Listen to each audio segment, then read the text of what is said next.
हरिओम दर्शकों, बहुत बहुत स्वागत है आपका हमारे खास कार्यक्रम ज्योतिष उजाले की ओर में। दर्शकों, आज के वीडियो में हम बात करने वाले हैं ज्योतिष और गर्भपात कि जन्म कुंडली में ऐसे कौन से योग होते हैं जो बार बार मिसकैरेजेस के योग बनते हैं, जिसे हम गर्भपात कहते हैं। संतान हानि के योग बनते हैं, संतान का सुख नहीं मिल पाता, संतान होने में परेशानी होती है।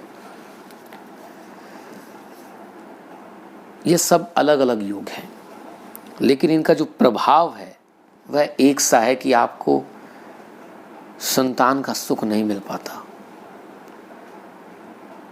संतान का सुख और संतान का ना होना, संतान का होकर मर जाना, बार बार मिसकैरेजेस हो जाना, या फिर गर्भपात का ही ना ठहरना, कंसीव करने में ही प्रॉब्लम होती है। ये सब अलग अलग योग हैं, लेकिन इनका प्रभाव एक ही है कि संतान अल्टीमेटली आपको संतान का सुख नहीं है। दर्शकों, जन्म कुंडली के माध्यम से, ज्योतिष के माध्यम से हम पहले से ही जान सकते हैं कि हमारे जीवन में संतान का सुख कितना है या नहीं है। आज हम बात करने वाले हैं, इसी पर ही एक ब्रीफ चर्चा की जा रही है, एक छोटी सी आपको इंट्रोडक्शन दिया जा रहा है कि संतान का सुख होगा या नहीं होगा, किस चीज़ों से प्रभावित हो सकता है, क्यों बार बार मिसकैरेजेस हो जाते हैं, क्यों संतान होकर मर जाती है, कई बार मृत संतान के उत्पन्न होने के योग बनते हैं। कहीं ना कहीं जन्म कुंडली के अंदर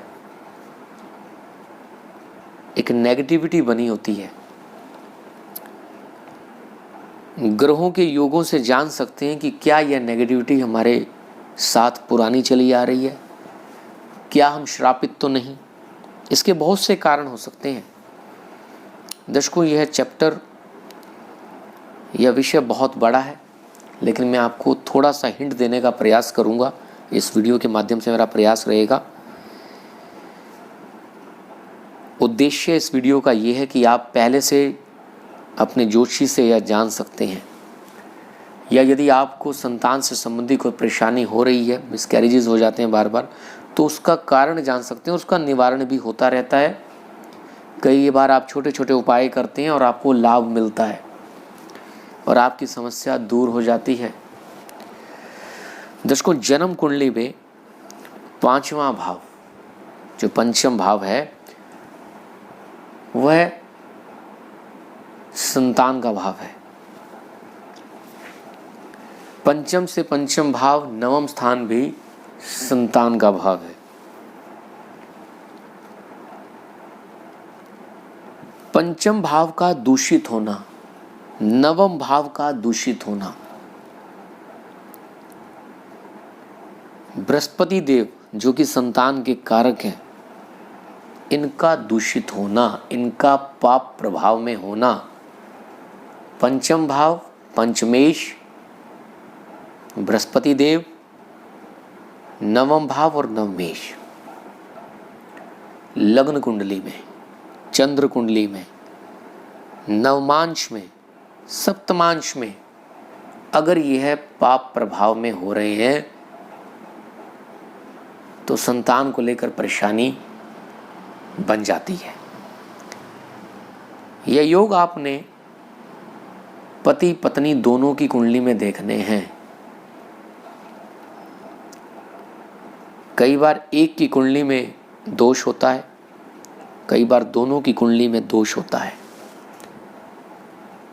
तो दोनों का संतान के संदर्भ में जब हम विश्लेषण करते हैं तो दोनों कुंडलियों को देखा जाता है।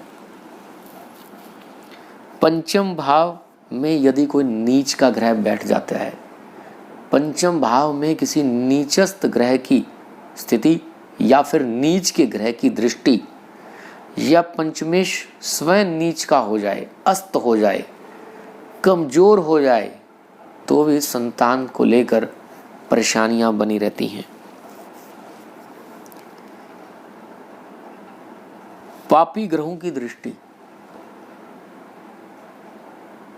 शनि, मंगल, राहु, केतु, सूर्य, ऐसे ग्रहों की दृष्टि, एक या दो या तीन ग्रहों का एक साथ प्रभाव पंचम पर, पंचमेश पर, जो मैंने आपको पहले बताए हैं, उन पर संतान के सुख को डिस्टर्ब करता है।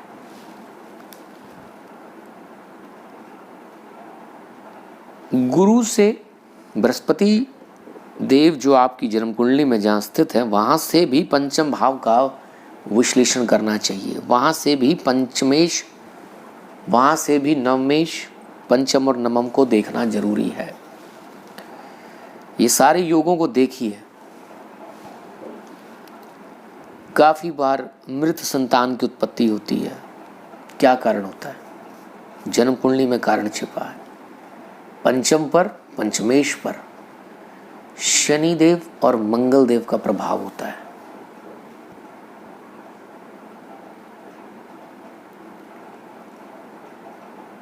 राहु देव की स्थिति पंचम में सर्प श्राप का निर्माण करती है। ऐसे में संतान नहीं हो पाती, संतान हो जाती है तो सुख नहीं मिल पाता। इसकी शांति जरूर करें। मिस कैरेजेस हो जाते हैं बार बार। बहुत ज़्यादा प्रभाव होता है मंगल देव और केतु देव का पंचम पर। आप अपनी जन्म कुंडली उठाएं और देख सकते हैं। यदि आपके साथ ये घटनाएं घट रही हैं तो कहीं ना कहीं मंगल देव और केतु का प्रभाव पंचम पर जरूर होगा। जो आजकल ये सिजेरियन केसेस हो रहे हैं, इनका एक कारण भी मंगल देव है। ब्लड प्रेशर बढ़ जाता है, डॉक्टर कहता है ऑपरेशन करना पड़ेगा, क्योंकि वातावरण ऐसा हो चुका है, पेशेंस है नहीं हमारे अंदर। मंगल देव हम सभी के डिस्टर्ब होते जा रहे हैं धीरे धीरे। फास्ट फूड खा रहे हैं हम, उसका चलन है, मिर्च मसाले ये सब चीज़ें। यदि मंगल देव कुंडली में शुभ नहीं होते तो हमें इन सब चीज़ों का त्याग करना चाहिए, नहीं तो और ज़्यादा ये हमारे लिए परेशानी उत्पन्न करते हैं। चलिए, मुद्दा यह नहीं है, मुद्दा है मिसकैरेजेस का। तो बार बार मिसकैरेजेस हो जाते हैं, इसका कारण यही है। पंचम भाव यदि शुभ नहीं है, कई बार एक ग्रह अकेले, पंचम मेष की स्थिति थोड़ी सी भी ठीक हो जाती है और नेगेटिविटी भी बनी हुई है, तो कहीं ना कहीं हमें कुछ प्राप्ति हो जाती है। जिसको पुत्र होगा, पुत्री होगा, पुत्र पुत्री दोनों योग, ये सब हमारी जन्म कुंडली में होते हैं। पंचमेश यदि छठे, आठवें, 12वें भाव में बैठ जाएं, या षष्टेश, अष्टमेश और द्वादशेश की स्थिति या उनकी दृष्टि प्रभाव या उनकी पंचमेश के साथ युति बन जाए, तो भी संतान के सुख में बाधा होती है।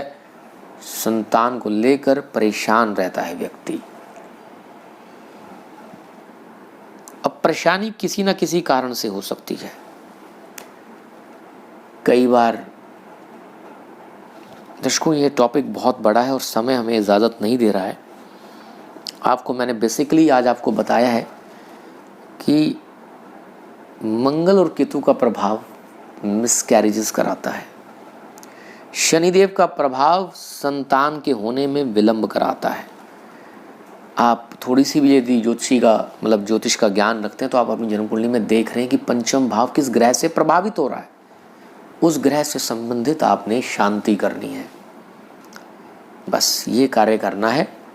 नहीं समझ में आ रहा है तो आप अपनी जन्म कुंडली का विश्लेषण करा सकते हैं, उस भाव का विश्लेषण करा सकते हैं। और कोई अगर नेगेटिविटी बनी हुई है तो उसका पहले से ही आप उपाय करना शुरू कर दें, ताकि वह योग हल्का हो जाए, लाइट हो जाए, उसका प्रभाव इतना ज़्यादा ना हो।